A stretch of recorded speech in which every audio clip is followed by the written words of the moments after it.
ദേവികുളം തെരഞ്ഞെടുപ്പ് കേസിൽ സുപ്രീംകോടതി അല്പസമയത്തിനകം വിധി പറയും. തെരഞ്ഞെടുപ്പ് ഫലം റദ്ദാക്കിയതിനെതിരെ എ രാജ എം.എൽ.എ നൽകിയ ഹർജിയിലാണ് സുപ്രീംകോടതി വിധി പറയുക. സംവരണ സീറ്റിൽ മത്സരിക്കാൻ രാജയ്ക്ക് യോഗ്യതയില്ലെന്ന് ചൂണ്ടിക്കാട്ടി 2023 മാർച്ച് 20-നാണ് ഹൈക്കോടതി തെരഞ്ഞെടുപ്പ് ഫലം റദ്ദാക്കിയത്. തൗഫീഖ് അസ്ലം വിരളുമായി ചേരുന്നു. തൗഫീഖ്, ഇതിന്റെ വാദം എങ്ങനെയായിരുന്നു?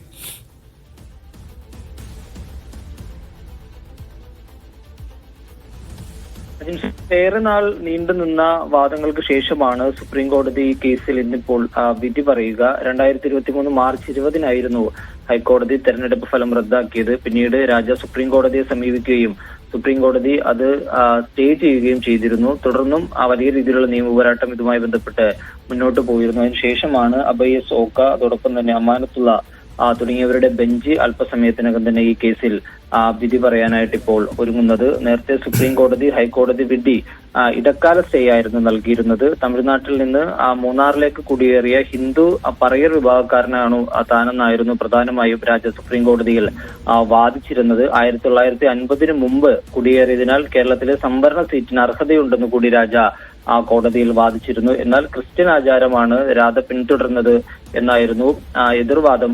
ഡി കുമാറിന്റെ വാദം കോടതിയിൽ കേസ് പരിഗണിച്ച സമയങ്ങളിലെല്ലാം വാദിച്ചിരുന്നത്. അതിനുശേഷം ആ വാദങ്ങളെല്ലാം കേട്ടതിനു ശേഷമാണ് കോടതി ഇപ്പോൾ ഇതിൽ വിധി പറയാനായിട്ട് തീരുമാനിച്ചിരിക്കുന്നത്. 10:30 വിധി പ്രസ്താവം ഉണ്ടാകുമെന്നായിരുന്നു അറിയിച്ചിരുന്നത്. ഉടൻ തന്നെ ബെഞ്ച് ചേരുകയും ഇതിന്റെ വിധി ആദ്യം ഈ കേസിൽ വിധി പറയുമെന്നാണ് നിലവിൽ നമുക്ക് മനസ്സിലാക്കാൻ സാധിക്കുന്നത്. അല്പസമയത്തിനകം തന്നെ ഈ വിധി സുപ്രീം കോടതിയിൽ നിന്നും ഉണ്ടാവും.